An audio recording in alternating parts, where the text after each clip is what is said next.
Hey y'all, it's your captain for all things creative coming at you with Love is Blind, Season 6, Episode 11 review.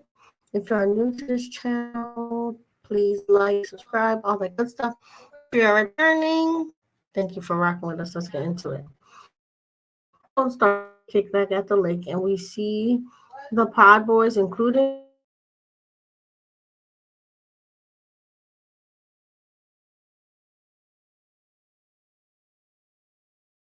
talking to each other about how this season is going to belong to Clinton.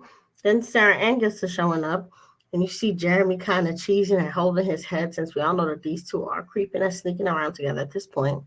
Sarah Ann hugs Chelsea, then Trevor calls Chelsea over with his fakery, and he apologizes for cutting off his mullet. But if you watch the scene closely and you know about his scheme to go on the show for clout with the approval of his ex-girlfriend, you will see that each time Trevor lies, a pore on his forehead opens and a blood vessel erupts, kind of like a Pinocchio effect, since his skin was visibly like crumbling and stressing on screen, especially by his forehead. And he was trying to act like he wasn't over Chelsea. Then Trevor goes on to ask Chelsea about if his mullet being gone looks worse, since them two are following one another on social media. And he says he's still confused by her choice, basically. But again, this is all a lie, since he has all these texts that were released by his ex-girlfriend talking about he was never planning on getting nobody in the pods and all this stuff like that. And all I could think is that God protects children and fools, since Chelsea acts a fool with Jimmy, but she definitely dodged a big bullet with Trevor.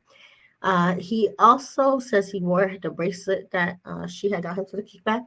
And Chelsea says that she still has hers, and they joke about getting the app up to sync them back up again. And it seemed like Chelsea forgot all the insecure comments she made to Jimmy, because Jimmy would just think about going outside and she would freak out about it. And this young lady is sitting there, making all these flirty jokes about, using this gift that she got this man to like be, sending signals to each other.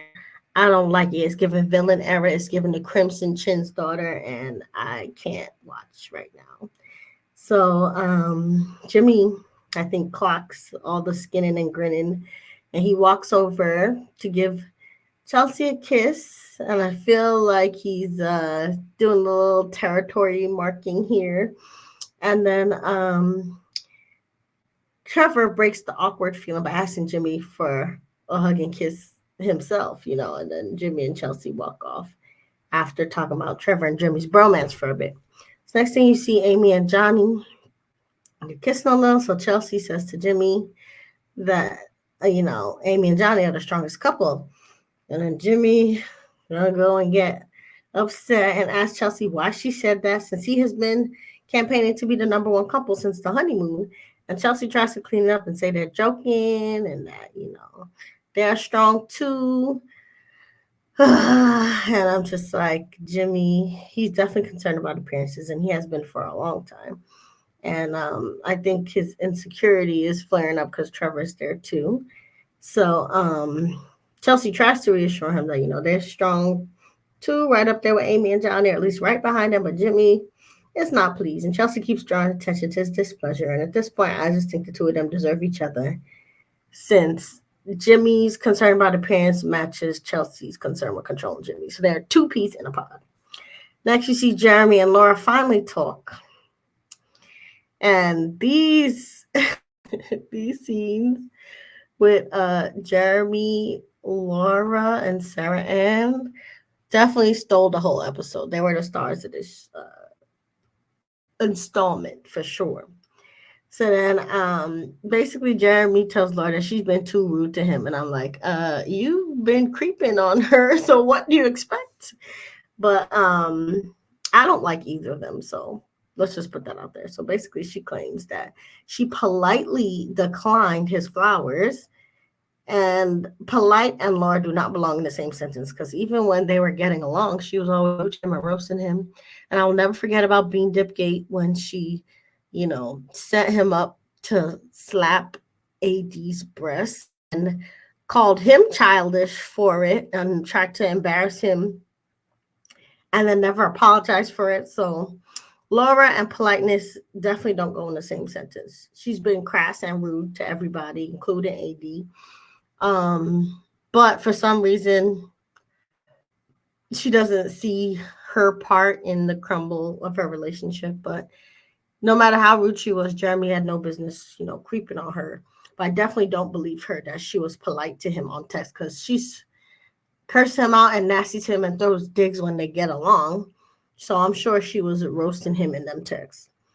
And then she proves that she probably was rude by cursing him out in her characteristically nasty tone. And she outright calls him, a con artist who didn't come into experiment with good intentions. And yeah, she was so rude, so nasty, like Nene would say. And then Jeremy says that they shouldn't talk now since they clearly don't know how to have a civil conversation. And Laura's like, yeah, so I'm gonna come by and get my stuff tomorrow. And then Jeremy hit her where it hurt. Ooh, he ate her up when he says, I already packed your stuff. And she was like, you packed my stuff. And I know she was hurt. Oh, he didn't have to eat her up so bad with that line. But it does go with Jeremy's neat freak personality, to clean up, because his is immaculate. Also very shady of him to touch her things and clear the air, and just unilaterally move her out, basically, without the with her first, and still be pretending like he's wanting to send her flowers. Jeremy, he ain't very good, basically. And then he threw it in her face like that, so cold. And then he asked if they can just chill with everyone. He's like, everyone is like all chill. Can we chill too? And she's like, no, we breaking up right now. And he's like, so cold, so callous. You could tell that he's checked out his relationship. And he did show signs of checking out. Again, being Dipgate night, he did her slept on the couch. He had said he wanted to go home. So maybe, that was when he decided he was going to creep with Sarah Ann, because remember, he told Amy after that as well on the honeymoon that he wanted to be friends with Sarah Ann again. So this dude has been moving sneaky and plotting on Laura, and I think he didn't like things about her, but he should have did the right thing and cut it off with her cleanly before, he went to talk to Sarah, which makes me know that he doesn't have good intentions with Sarah or Laura, But Laura is also rude, so again, I don't like either of them. So then she basically calls him a narcissist for wanting to just chill and be happy while, they're clearly breaking up. And he tells her basically, yeah, he don't care what she has to say. He disagrees with everything she says. And then she tells him to go kick rocks with open-toe shoes. So next you see Trevor telling Chelsea that Laura was his number 2 after her, but he can even see how mean she is. So again, it's not just the edit. You could tell that Laura is not easy to deal with. Even her own family said she'd be walking all over people. So again, Jeremy is not the best, but Laura's not the best either. Next, you see AD pressing Sarah Ann about DMing Jeremy. And I'm like, AD, did Laura not smack your breast hard enough? Like, why are you caping for her when she's been disrespecting you too? But that's neither here nor there. I think AD hearing about Sarah Ann creeping is triggered because Clay always talked about infidelity every 2 seconds. And he's scared that he's going to cheat on her. So she's probably scared that he's going to cheat on her. So I think Sarah Ann is the whipping boy for every side chick that she imagines might get between her and Clay. So AD is just going to basically keep pressing Sarah Ann for all the side chicks in her mind and in Clay's imagination. So Sarah Ann explains to AD that Jeremy was dropping signs that the door was open to her. He's like, I'm shaking. Like she's upset and clearly not happy with Sarah Ann being a side chick. So she's like, death to all side chicks. And Sarah Ann says, she was out drinking with friends when Jeremy popped up on her. And she also corroborates that he dropped her off at her apartment, but she says she didn't let her in. And she says she told him that he needs to figure things out with Laura.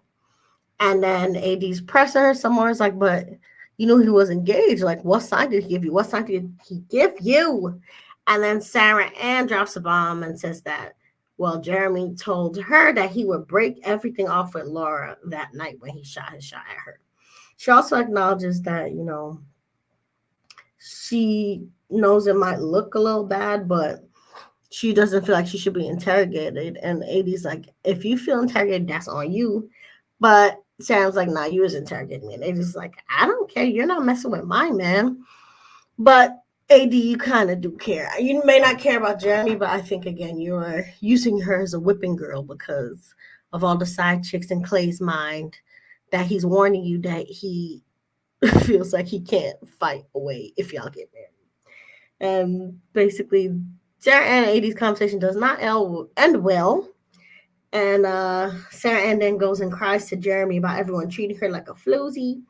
And Jeremy's trying to convince her that she isn't a floozy. And both of them did nothing wrong. And this was definitely clown things because they're both looking at each other, trying to make themselves for their bad behavior. But they both know to handle the situations, with everybody better. But again, they say all's fair in love and war. And basically, Sarah Ann's mindset is that because then she says she's not sorry. And he also says he doesn't regret anything and that he should have chosen her from jump. And then she's like, what do you want to do? He's like, let's go ride jet skis. And they literally go off giggling into the sunset to go ride off into the sunset on jet skis while Laura is crying out of the lake. And just so much of a just middle finger to Laura because Jeremy's literally wearing a Hawaiian shirt that Laura hates, off jet skiing with the girl that he was creeping with, and Laura is crying, and Sarah Ann's just cackling on the water with Jeremy. And it was comical a little bit, but very trifling. I also kind of wish that they played Party in the USA in the background since Sarah Ann kind of looks like Miley Cyrus to me. But again, I was fair in love and war. And you can't tell me that Sarah Ann isn't one of those patriot women who were just as cold-blooded at the Capitol, stealing Nancy Pelosi's stapler and peeing on the desks of Democrats, the way she crushed Laura's dreams of wedded bliss so nonchalantly. She has Jeremy's heart next to Nancy Pelosi's pens. I'm telling you. So the kickback from hell is done. And we're then 9 days into the big wedding.